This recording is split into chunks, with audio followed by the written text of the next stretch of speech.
In this video, I'm going to show you how to make a stem and leaf plot. And this is from your textbook, problem number 1-38. They've given us the data here, and they always give it to us all mixed up. And so I've just rearranged it in order. So the stem and leaf plots are pretty straightforward.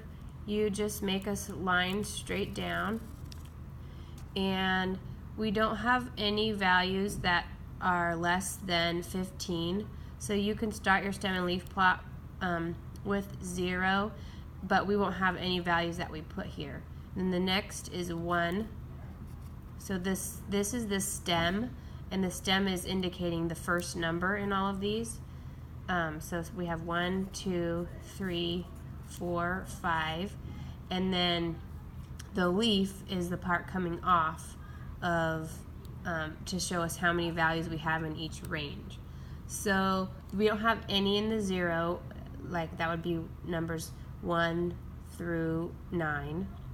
And so now our very first number we have is a 5 or 15. So this is taking care of the 1, and here's the 5. And then we also have a 19.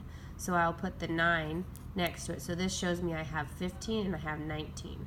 This is called the stem. This is the leaf over here. For the 20s, I have 22 and I have 27.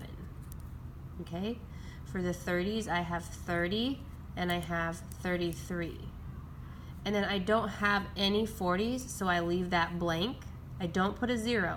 If I put a 0, that would tell me I had the number 40, but I don't. I don't have any number, so I leave it blank. And then I put the 1 here for 51. And this is my stem and leaf plot. This is all you have to do. This problem also asks you to find the mean and median. So you don't really, since you have the list of data, you don't really need to use the stem and leaf plot for that. You can just find your mean with the data, find your median with the data, because it's all lined up for you already. If you didn't have the data lined up for the median, you could still do the same thing where you work your way backwards, crossing one out, working your way in on the stem and leaf, and you can see your median is going to be 27. I just did it backwards just now, or I missed the 2. And then you can also look at part C, where it asks you to replace the value of 51 with the number 33, so you'll end up with a second number here.